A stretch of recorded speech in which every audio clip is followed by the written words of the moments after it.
Operation डेमिंगो एक खास mission है। इस मिशन में हमारे अंडरकवर कॉप्स गैंगस्टर्स बनकर क्राइम सिंडिकेट्स में, गैंग्स में घुस गए हैं। और ये पैंट तुम्हें कहां से मिली? क्योंकि क्राइम स्पॉट पर मुझे तो ऐसी कोई पैंट नहीं मिली। सीआईडी के बेकसूर ऑफिसर्स मारे जा रहे हैं और आपकी मदद से हम उन्हें बचा सकते हैं। ये कैसे हो सकता है? दया का खून मेरी पैंट में। दया की जान खतरे में।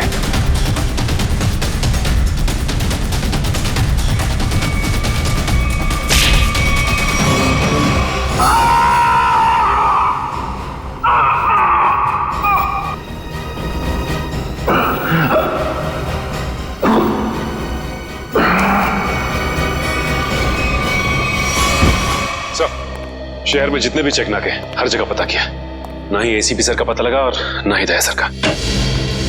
एसीपी का तो पता नहीं लगा, लेकिन दया का पता लग गया। पता चल गया? कहाँ है वो? जी, उन्हें कुछ गुंडे उठाकर कहीं कैद करके रखे हुए हैं। उनकी हालत बहुत खराब है।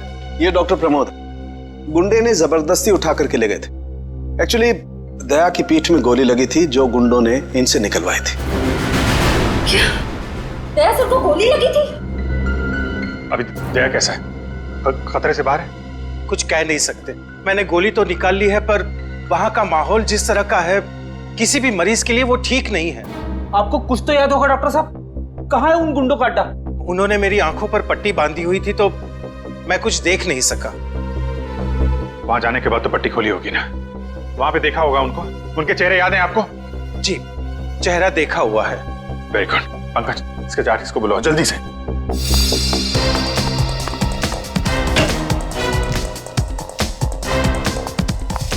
अभिजीत, वो मैं तुमसे आए। सर, आप यहाँ पे? हाँ, मैं यहाँ पर। अच्छा तारिका, पेट पर जो ब्लड लगा था उसकी डीएनए रिपोर्ट आ गई? हाँ हाँ। तो वही बताने आई होगी ना तुम अभिजीत सर को, या फिर तुमने पहले ही बता दिया होगा? अपने बॉस को, डॉक्टर सालुके को बताना कतई जरूरी नहीं समझा? नहीं, कोई बात नहीं, हो जाता है, चलो कोई बात नहीं। क्या है उस डीएनए रिपोर्ट में? वो ब्लड सैंपल किसका है तारिका?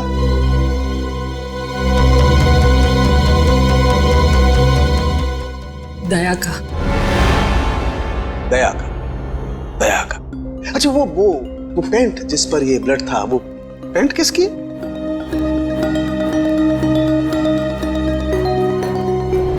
ये कैसे हो सकता है? दया का खून मेरी पैंट में। अभिजीत की। अब इतने दूर आए हैं तो ऐसे ही टाइम बेकार थोड़ी जाने दूंगी मैं। वाह बीवी जी वाह, इसे कहते हैं बहती गंगा में हाथ धोना। केतन, बहुत प्यास लगी है, नारियल पानी पीते हैं, चलो ना।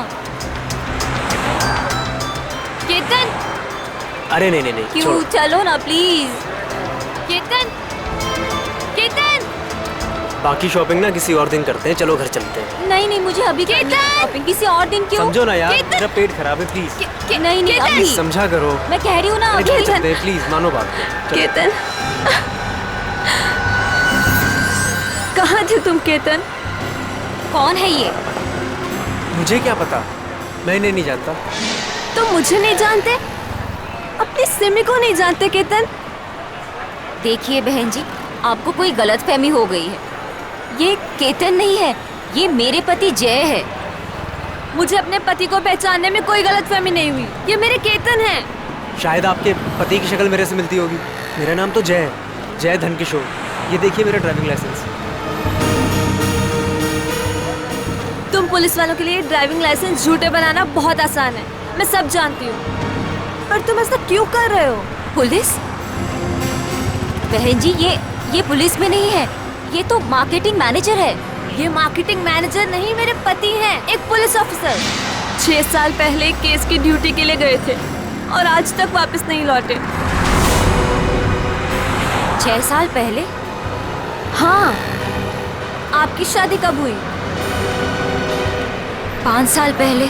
तुम मुझ पे शक कर रही हो, और वो भी इस अजनबी औरत के कहने पे। चलो। केतन रुको, केतन।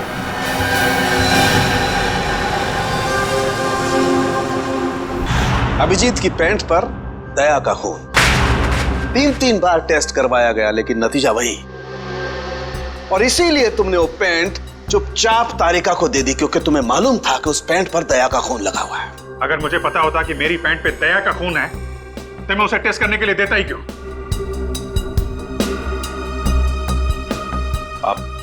आप लोगों को ही ये तो नहीं लग रहा है कि दया की हालत का जिम्मेदार मैं हूं? चलो ठीक है, मान लिया। अगर तुम जिम्मेदार नहीं हो तो चोरी छुपे वो पैंट तारिका को देने का क्या मतलब? वो पैंट तुम डायरेक्ट मुझे भी दे सकते थे।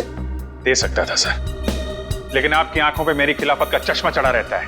मुझे नीचा दिखाने का कोई मौका नहीं छोड़ते हैं आप, इसलिए आपको वो पैंट नहीं दी थी मैंने। और इसीलिए सीनियर इंस्पेक्टर अभिजीत, आपने ये भी नहीं बताया कि जिस वक्त दया जख्मी हुआ आप खुद वहां पर मौजूद थे।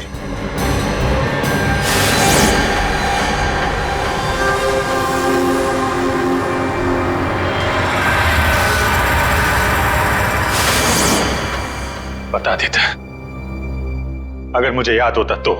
मुझे अब भी याद नहीं है कि उस रात क्या हुआ था। वो ऐसी आपको याद ही नहीं है कि उस रात क्या हुआ था?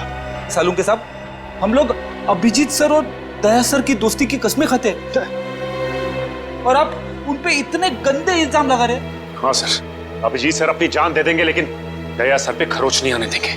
ओ, चलो ठीक है, मान लेता हूं। मैं अपने शब्द वापस लेता हूं। I am sorry. मैं मान लेता हूं कि दया आज जिस हालत में है उसका जिम्मेदार अभिजीत नहीं है, लेकिन मैं ये बात मानने को कतई तैयार नहीं हूं कि जब दया घायल हुआ अभिजीत वहां था तो भी उसे कुछ याद नहीं। कोई तो ऐसी बात होगी जो अभिजीत के दिमाग में घुस गई होगी, कुछ तो। इट्स इम्पॉसिबल, कुछ भी याद नहीं है। डॉक्टर साहब, मेरी दुखती हुई नस पे नमक मत छिड़किए। आप अच्छी तरीके से जानते हैं कि मेरी याददाश्त। जानता हूं अभिजीत, याद दिलाने की कोशिश मत करो। मैं अच्छी तरह से जानता हूं कि जब सीनियर इंस्पेक्टर अभिजीत मुसीबत में होते हैं उनके पास अपने बचाव के लिए बहुत शानदार हथियार होता है, उनकी याददाश्त। प्लीज सालुंके सर, आप अभिजीत की इंटेग्रिटी पे hold on doctor Tarika. Integrity का पाठ आप मुझे मत पढ़ाइए। आपने सीआईडी का सबसे बड़ा नियम तोड़ा है, हम लोगों से इतना इंपॉर्टेंट सुराग छुपाने का। Understand that? इंटीग्रिटी। सर, उस रात की कोई ऐसी बात जो आपको याद हो? कुछ भी?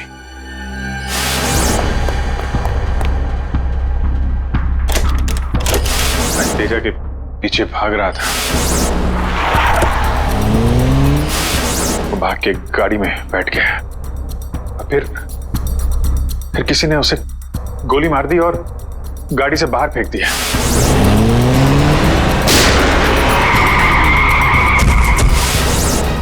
जब मैं भाग के तेजा की लाश के पास पहुंचा तो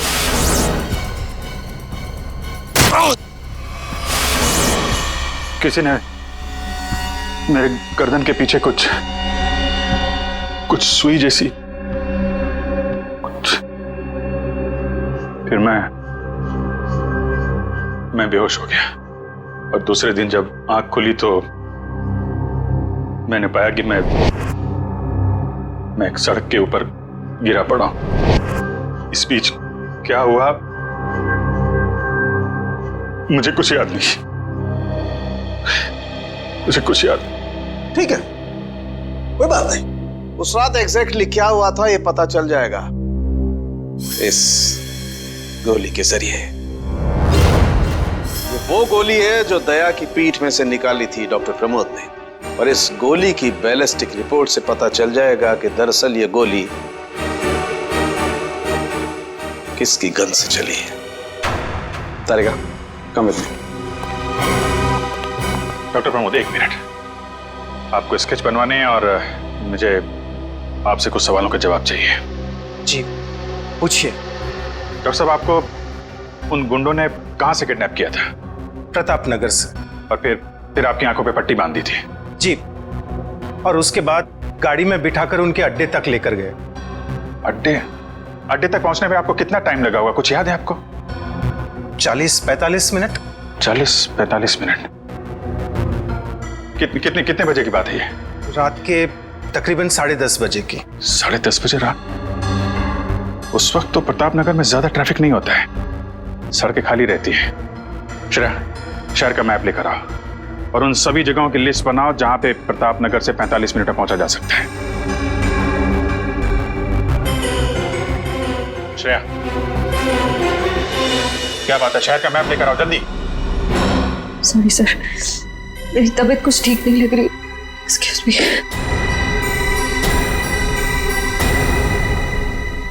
आई कांट बिलीव दिस माया। तुम्हें अपने पति की बात पे विश्वास नहीं है, लेकिन उस अनजान औरत की बात पे पूरा भरोसा है। एक औरत दूसरी औरत की आंखों में झांककर देख सकती है कि वो सच कह रही है झूठ, और उसकी आंखों में सच्चाई नहीं, उसके आंसू झूठे नहीं थे। माया, उसने 2-4 आंसू क्या बहा दी, वो सच्ची हो गई, और मुझे रोना नहीं आता तो मैं झूठा हूँ। सच बताओ, बताओ सच की कितने बीवी है तुम्हारी, और बताओ मुझे जे। अरे मुझसे एक तो समझ नहीं रही, मैं और रख के क्या करूंगा? वो तो आज मेरा नसीब अच्छा था कि मार्केट में तुम्हारी पोल खुल गई, वरना जिंदगी भर मैं यही सोचती रहती कि तुम मुझसे प्यार करते हो। हाँ माया, ये बात सच है कि मैं सिर्फ तुमसे प्यार करता हूँ। माया, तुम बताते क्यों नहीं हो सच अपने बारे में, अपने अतीत के बारे में कुछ बताते क्यों नहीं हो मुझे? माया, सब कुछ तो तुम्हें पता है कि मेरा आगे पीछे कोई नहीं है, तो तुम्हारे अलावा है कौन मेरा?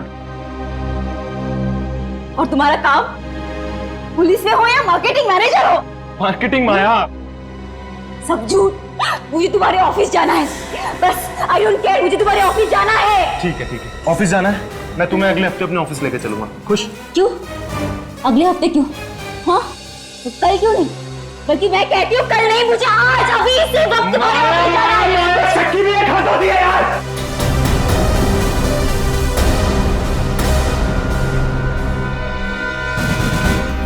ठीक है मैं I'm sorry मैं तुम्हें ऑफिस लेके चलूंगा। झूठ बोलने की भी हद होती है जय। उस केतन, अब जब तक मुझे सच्चाई नहीं बताओगे तब तक मुझसे बात करने मत आना तुम। माया, लिसन टू मी माया, सुनो माया, माया, माया, open the door Maya.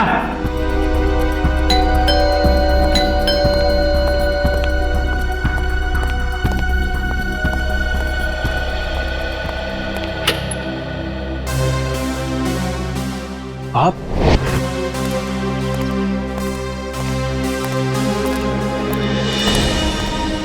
Ketan, mission का काम रोक दो और इसी वक्त चले जाओ यहाँ से। नहीं सर, मैं इस मिशन को अपनी जिंदगी के 6 साल दे चुका हूँ। सर प्लीज सर, आप भी इस मिशन को मत रोकिए। सर मैं इसे पूरा करने के बहुत करीब हूँ। तुम समझते क्यों नहीं हो केतन? तुम्हारी जान को कितना बड़ा खतरा है पता है तुम्हें? और फिर मैं अपने और ऑफिसर्स की जिंदगी को कुर्बान नहीं कर सकता। 4 बजे मुझे गुलमोहर बस स्टॉप पे मिलो, एंड दैट्स एन ऑर्डर, समझे? Sir please sir please.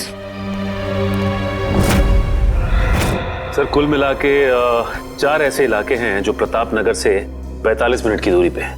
ये है वीके रोड, जहाँ पे कॉल सेंटर्स और ऑफिसेज वगैरह हैं। ये तो वो जगह नहीं हो सकती, ये पश्चिम में श्याम नगर है सर, यहाँ पे ज्यादातर फ्लैट्स हैं। डॉक्टर साहब, आपको अच्छी तरीके से याद है जहाँ पे आपको ले गए थे वो जगह बंगलो या फ्लैट नहीं थी? जी, खंडर जैसी कोई जगह थी। अब बचता है साउथ और ईस्ट।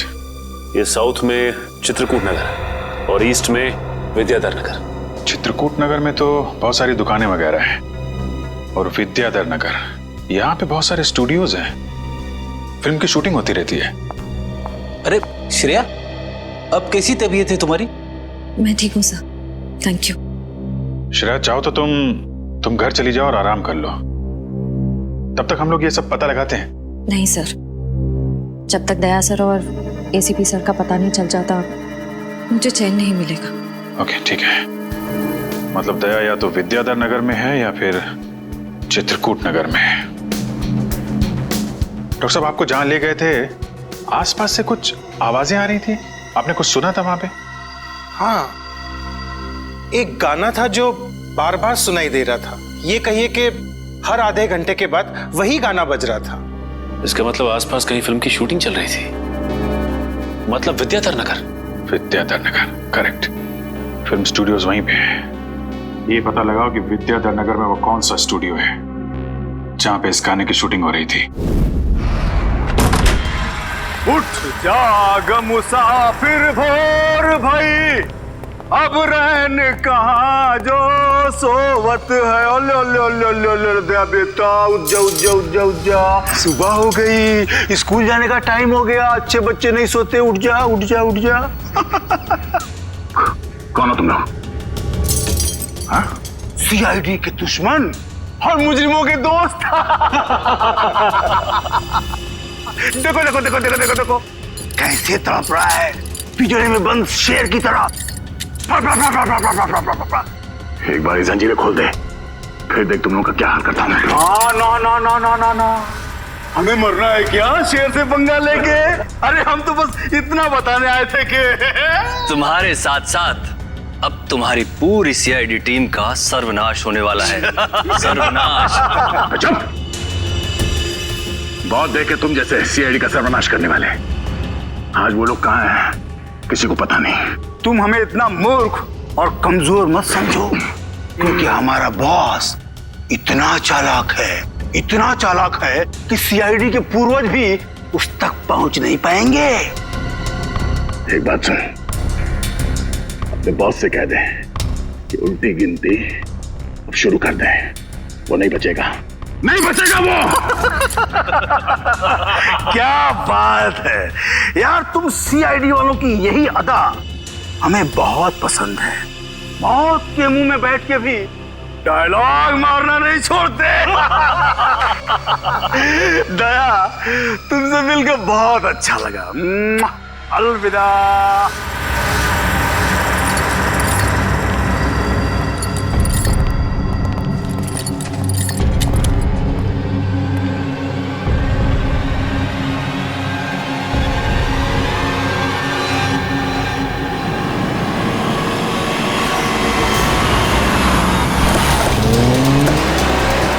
चाय और प्यार व्यार गाने की शूटिंग इसी स्टूडियो में चल रही थी ना? सर, यही है वो विराज स्टूडियो। टैग को यहीं कहीं रखा गया होगा।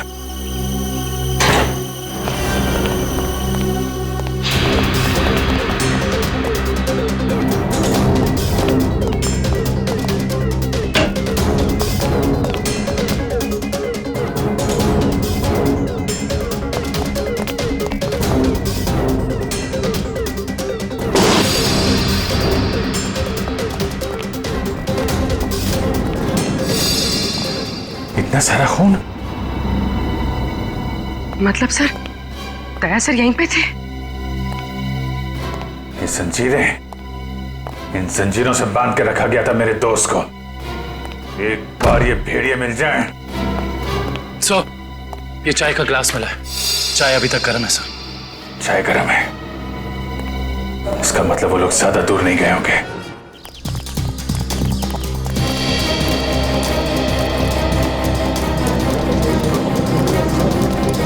सर लगता है यहाँ पे कुछ हुआ है।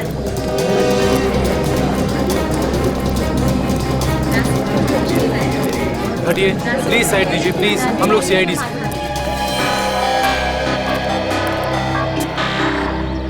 सो देखिए ना, किसी ने ऋतु का कत्ल कर दिया। कैसे हुआ ये सब? पता नहीं सर, हम सब लोग तो शूटिंग में लगे हुए थे, तभी अचानक गोली चलने की आवाज सुनाई दी और यहाँ आकर देखा तो ऋतु की लाश। कितनी देर पहले चली गोली? सर यही कोई आधे घंटे पहले सर। सर हमने लोकल पुलिस को इन्फॉर्म कर दिया सर। ठीक, आप लोग थोड़ा पीछे चले जाइए, पीछे जाइए थोड़ा।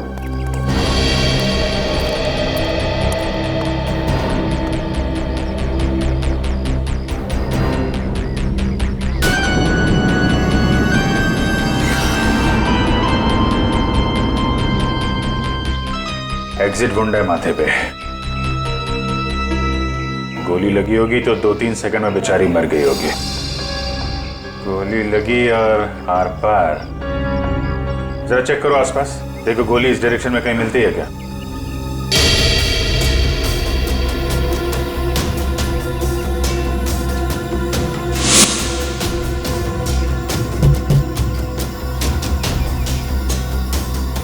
ये बेचारी यहाँ ऐसे बैठी थी, पीछे से किसी ने गोली मारी और ऐसे गिरी, और ये जख्म, ये क्या चक्कर है?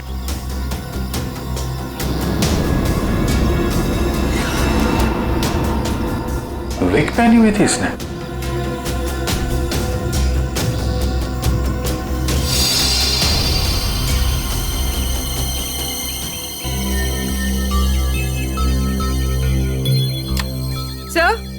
हाँ पूरी। गोली मिल गई। राइफल की गोली लगती है। रख लो इसे। ये विग पहनती थी क्या? जी नहीं सर, वो एक्चुअली मेरी हेयर ड्रेसर थी और मेरे विग्स वगैरह सब कुछ वही संभालती थी। जो विग उसने पहना है ना, वो मेरे नेक्स्ट सीन में यूज होने वाला था। रितु ने आपकी विग पहनी हुई थी? जी सर। दुष्यंत समझे, जब रितु को गोली मारी गई तो खूनी ने उसका चेहरा नहीं देखा, गोली पीछे से मारी गई है। और जब रितु को गोली लगी तब उसने इनका विग पहन रखा था। मतलब गोली पे रितु का नहीं, आपका नाम लिखा था। क्या? जी हाँ, आपकी जान खतरे में है। ये देखो, 0.338 कैलिबर की गोली है ये, जिससे रितु को मारा गया है, जो सिर्फ स्नाइपर राइफल से चलाई जा सकती है। तो सालुंके साहब, ये इसके सिर पे 2 लाल निशान क्या हैं? ये लाल निशान एंट्री और एग्जिट वुंड है। रितु की खोपड़ी में गोली यहां से घुसी और यहां से बाहर निकली। ये एग्जिट वुंड एंट्री वुंड से आधा इंच करीब नीचे है, मतलब गोली ऊपर से नीचे की तरफ आई है। जी हाँ, गोली रितु की खोपड़ी में यहां से घुसी और यहां से बाहर निकलकर सीधे वैनिटी वैन के फुटबोर्ड पे जाके अटक गई। और हमारे कैलकुलेशंस के हिसाब से गोली चली है यहां से, ऐसे। गोली लगभग 2-3 मंजिल की ऊंचाई से चलाई गई है। काफी कुछ पता लगा लिया सर आपने। हाँ, रितु के केस में तो मैंने काफी कुछ पता लगा लिया है।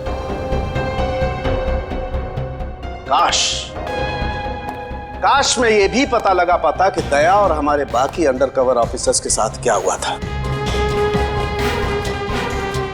मगर अफसोस, जो व्यक्ति ये बात बता सकता है वो बताना ही नहीं चाहता है। क्या मतलब है आपका बताना नहीं चाहता? याद होगा तो बताऊंगा ना। आपको तो बस बहाना चाहिए मेरे पीछे पड़े रहने का। नहीं अभिजीत, सालुके कभी किसी पर बेवजह इल्जाम नहीं लगाया करता है। डॉक्टर साहब प्लीज। आप क्या प्लीज? प्लीज सर, सालुंके साहब प्लीज, क्या आप फिलहाल हम सिर्फ रितु के केस के बारे में बात कर सकते हैं? रितु के केस में मुझे जितना बताना था मैंने बता दिया है। बस अब मुझे इंतजार है किसी ऐसे सुराग का जिससे ये पता लगाया जा सके कि दया के साथ क्या हुआ था। That's it. देखा, इसीलिए मैंने तुमसे कहा था कि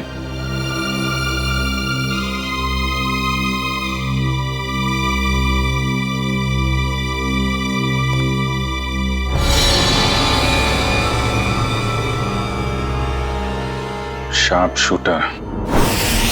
साहब, मैं आपको बोल रहा हूँ ना, पिछले 1 हफ्ते से यहाँ कोई शूटिंग नहीं हुई, तो यहाँ किसी का आने का सवाल ही नहीं उठता। मतलब पिछले 1 हफ्ते से तुम्हारे अलावा स्टूडियो में कोई नहीं आया? जी नहीं साहब। मतलब गोली तुमने चलाई? मैं गोली कैसे चला सकता हूँ? मुझे तो दिवाली के पटाखों से भी डर लगता है। तो फिर ठीक से सोच के बताओ, कोई ना कोई तो गया था दूसरे माले पे। हाँ साहब, एक प्लम्बर आया था वो पाइप ठीक करने के लिए। दूसरे माले पे? जी हाँ। चलो जरा ऊपर चलिए।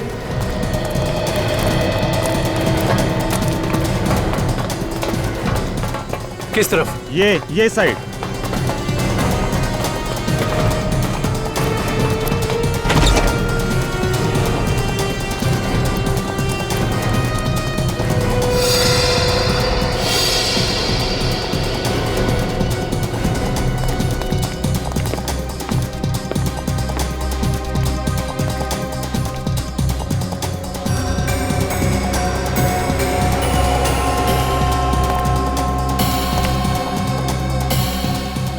यहां से रितु वहां पे थी और शार्प शूटर ने गोली शायद यहां से चलाई होगी।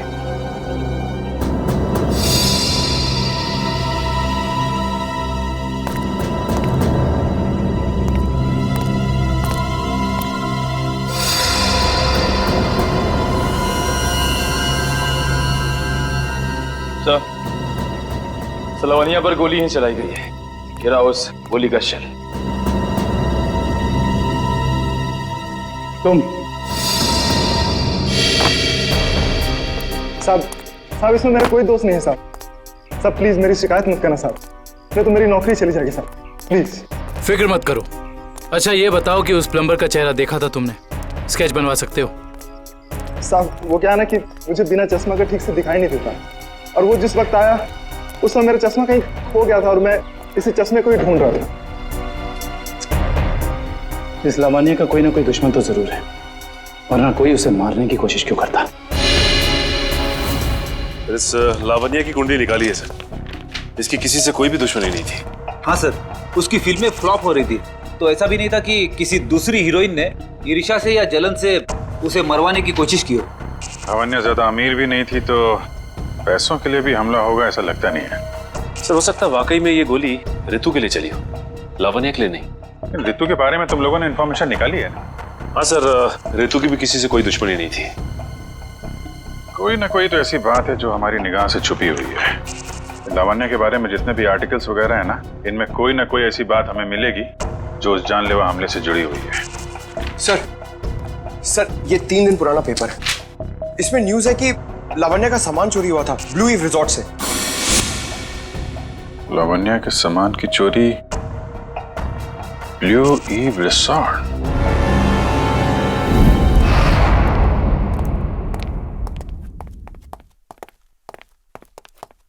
यही रूम है सर।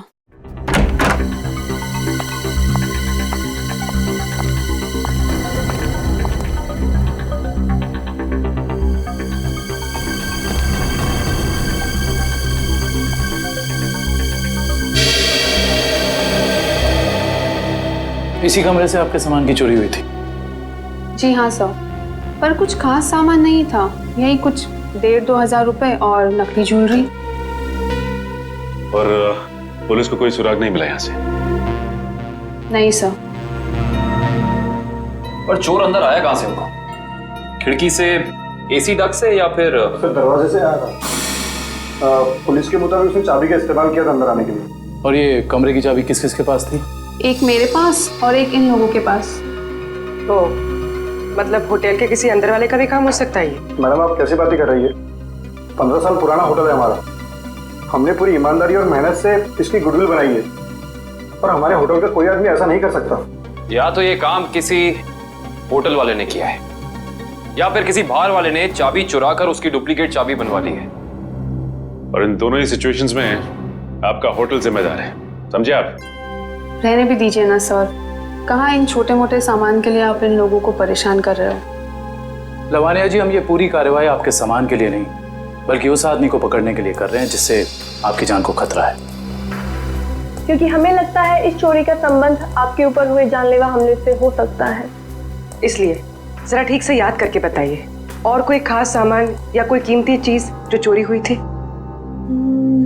हाँ, मेरा तो नहीं, मगर मेरी हेयर ड्रेसर ऋतु का सामान चोरी हुआ था, और उसके बाद वो अचानक से उसका मूड खराब हो गया और वो बहुत रो रही थी। ऐसा क्या सामान चोरी हो गया उसका? एक अजीब सा शोपीस था। शोपीस? हाँ, मुझे भी हैरानी हो रही थी कि एक शोपीस के लिए वो इतने आंसू बहा रही है, और मैंने उसे कहा भी कि मैं एक नया शोपीस ला दूंगी उसके लिए, पर शायद वो शोपीस उसके लिए कीमती था। बहुत महंगा शोपीस था क्या? नहीं, चपोलिया बाजार में जो चाइनीज सामान की दुकान है ना, वहीं से लिया था। होगा कुछ 700-800 रुपए का। ट्रिपोलिया बाजार में चाइनीज सामान की दुकान?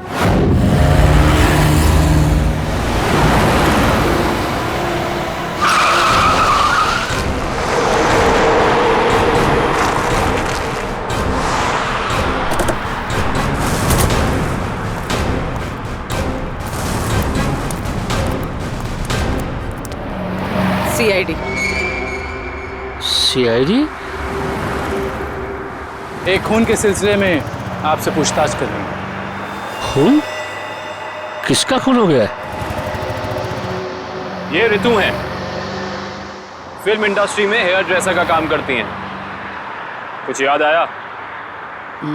मैंने तो इसे नहीं देखा कभी। शनिवार को ये आपकी दुकान पे आई थी, इन्होंने एक मूर्ति खरीदी थी। इस जैसी मूर्ति थी। शनिवार को तो मैं छुट्टी पे था। हाँ, सुशांत दुकान संभाल रहा था। क्यों सुशांत, तुमने देखा था इन्हें?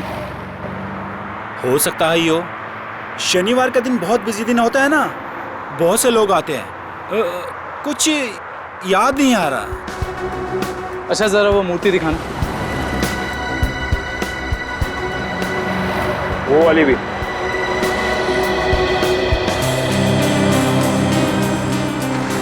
ऐसे और कितने पीसेस हैं आपकी दुकान पे? यही कोई 15-20 पीस होंगे। क्यों सुशांत? जी।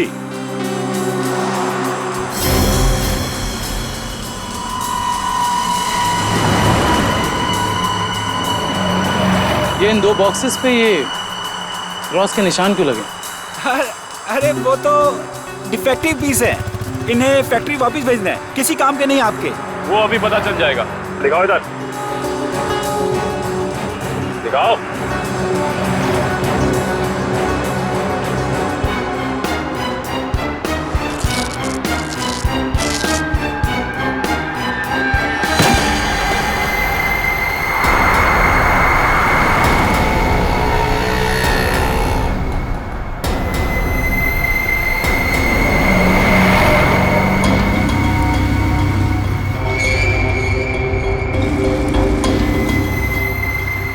तो ये सब ड्रग्स का चक्कर है? रितु को भी ऐसे ही शोपीस बेचा था? सुशांत, तुम मेरी दुकान में ड्रग्स का कारोबार कर रहे थे? बंद करो अपना ये नाटक, चलो अरेस्ट कर लो इन्हें। आइए सर, आपको गलत फहमी हुई है। मैंने कुछ नहीं आइए, किया। चलिए मेरे साथ, आइए आइए, हमें दूर करते हैं। सर, आपको गलत फहमी हुई है।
सुशांत, किसने किया ये? बोलो सुशांत, जवाब दो। हाँ बोलो, बोलो सुशांत, किसने किया ये? सुशांत,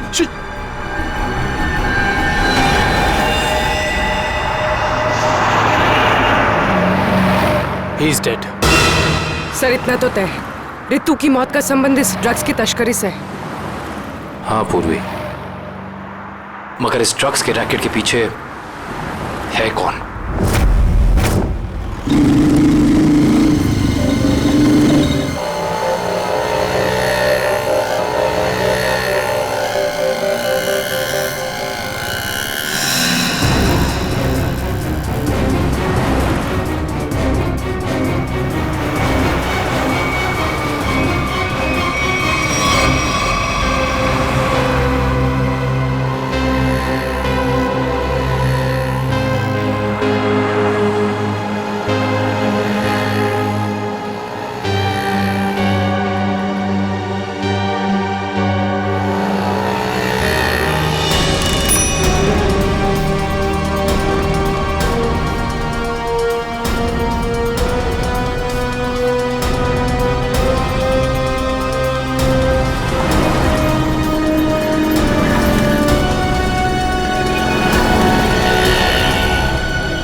क्या हुआ सर, इतना अर्जेंट बुला लिया? जय, तुम्हारी जान को खतरा है। तुम सब लोगों के बारे में किसी को पता चल गया है और वो एक एक करके मारे जा रहा है। ये कैसे हो सकता है सर? आखिर ये खबर खोली किसने? वही तो समझ में नहीं आ रहा है, वही तो पता लगाना है। तुम एक काम करो, इसमें भोपाल की टिकट है और 10,000 रुपये है। जल्दी से निकल लो यहां से, जाओ निकल लो जल्दी। जय, जय क्या हुआ? जय, जय,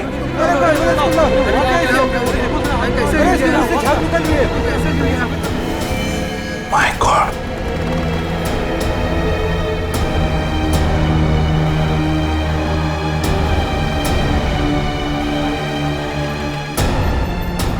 मेरा एक और अंडरकवर कॉप मर गया, एक और सीआईडी ऑफिसर मर गया और मैं उसे बचा नहीं पाया।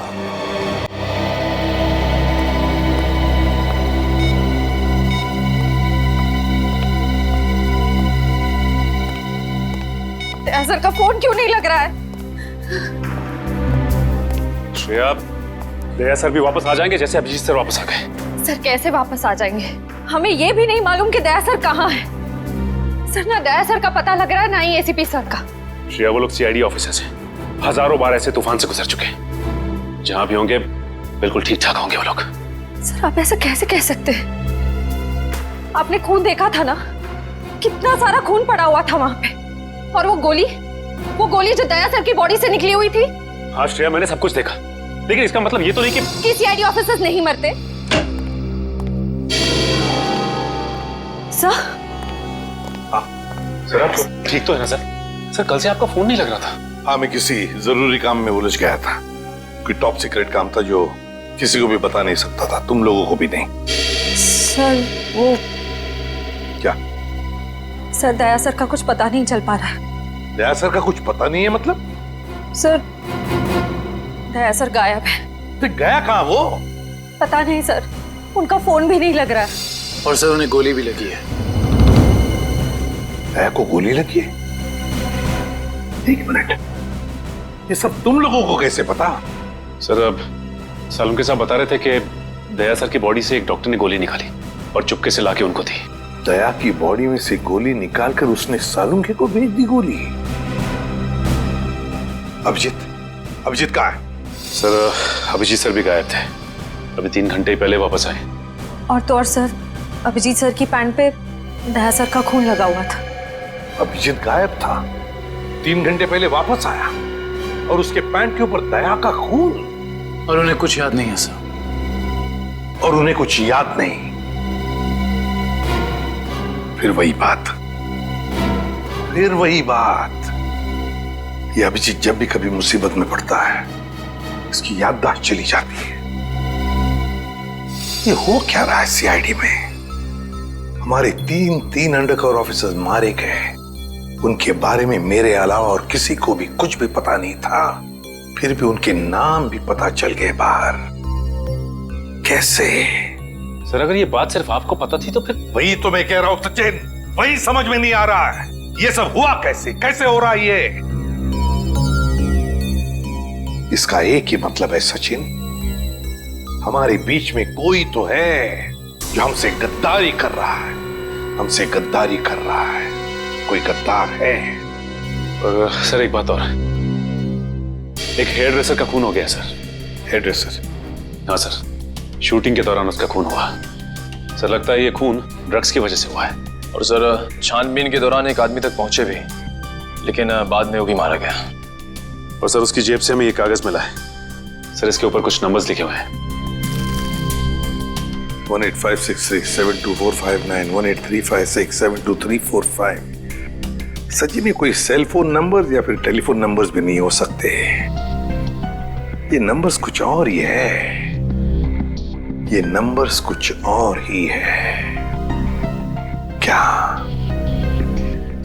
क्या नंबर्स हो सकते हैं ये? आसंक, अरे ये लोग तो तुम्हारे साथ हैं। तुम्हारा ऑफिसर तो तुम्हें ढूंढ ढूंढ के परेशान हो रहे। मैं कहां गया था उनको पता है। अब तू बता, ऐसी कौन सी बात है जो तू मुझे फोन पर नहीं बता सकता था? प्रद्युमन, ये बात हम दोनों अकेले में नहीं कर सकते। क्यों? ऐसी क्या बात है जो तू इन सबके सामने नहीं बता सकता? कर सकते हैं, लेकिन डरता हूं कि जिस आदमी को ये लोग अपना हीरो समझते हैं, जिसके जैसा बनने की कोशिश करते हैं, सपने देखते हैं, कहीं वो खुद आज इन लोगों की नजरों में गिर न जाए। घुमा फिरा के बात करना बंद कर साळुंखे और साफ साफ बता, और सबके सामने बता। ठीक है, साफ साफ बोलता हूं और इन सब के सामने बोलता हूं, लेकिन जो मैं बताऊंगा उसे सुन करके ये मत सोचना कि मैं किसी से बदला ले रहा हूं या किसी के साथ दुश्मनी निकाल रहा हूं। क्राइम स्पॉट की बैलिस्टिक रिपोर्ट आ गई है। क्या लिखा है रिपोर्ट में? पहली गोली चली कल्लू पर, अभिजीत की गन से। हमारे अंडरकवर कॉप पर? जी हाँ, और इतना ही नहीं, दूसरी गोली लगी भीखू को, दया की गन से। नहीं, ऐसा नहीं हो सकता। अभिजीत और दया सर भीकू और कल्लू को इस तरह से कुर्सी पे बांध के गोली नहीं चला सकते सर। बेटे, बैलिस्टिक रिपोर्ट कभी झूठ नहीं बोलती है। और सबसे इंपॉर्टेंट रिपोर्ट, वो रिपोर्ट जिसकी वजह से मैं इन लोगों को बाहर जाने के लिए कह रहा था। अभिजीत का फोन है। अभिजीत, कहां हो तुम? अभी इसी वक्त फोरेंसिक लैब में चले आओ। Forensic lab? क्यों सर, क्या हुआ? अभिजीत, तुमने गोली चलाई कल्लू पर। कालू को गोली मैंने? सर, मैं एक बेसहारा पर गोली क्यों चलाऊंगा? अभिजीत, तुम अभी इसी वक्त फोरेंसिक लैब चले आओ, and that's an order. Sir, ये बात सुन के जितना धक्का आपको लगा है उतना मुझे भी लगा है। जब तक मैं ये पता नहीं कर लेता कि उस रात क्या हुआ था, मैं नहीं आऊंगा सर। तो क्या तुम मेरे खिलाफ जाओगे? सर, मैं आपके खिलाफ नहीं जा रहा हूं सर। सर, वही कर रहा हूं जो आपने हमेशा सिखाया है, सीआईडी की ड्यूटी सर। अभिजीत, मना कर दिया? आपके ऑनेस्ट, ब्रिलियंट, इंटेलिजेंट ऑफिसर ने आपका ऑर्डर मानने से मना कर दिया एसीपी साहब। मैं जानता था प्रद्युमन, ये अभिजीत एक न एक दिन पूरी सीआईडी टीम के लिए वो मछली साबित होगा जो पूरे के पूरे तालाब को गंदा कर देती। इस अभिजीत की वजह से पूरी की पूरी सीआईडी टीम बदनाम हो रही है। कलंक है ये अभिजीत, सीआईडी टीम पर एक बहुत बड़ा धब्बा है, कलंक। बस कीजिए सर, बस कीजिए। कितना भला बुरा बोलेंगे आप? मैं बस कर दूं? मैं तो बस कर दूंगा तारिका, लेकिन ये रिपोर्ट, इसका क्या करोगी? ये बस नहीं करेगी तारिका, ये बस नहीं करेगी बॉस। जानते हो इस रिपोर्ट में क्या है? क्या है उस रिपोर्ट में? दया पर गोली किसने चलाई? किसने मारी साळुंखे? किसने मारी गोली? प्रद्युमन, दया पर गोली तुम्हारे honest, intelligent, brilliant officer Abhijit ने चलाई है। क्या? दया अभिजीत की गोली का शिकार हुआ है प्रद्युमन। अभिजीत ने गोली चलाई है दया पर। अभिजीत ने? हाँ, अभिजीत ने दया को गोली मारी।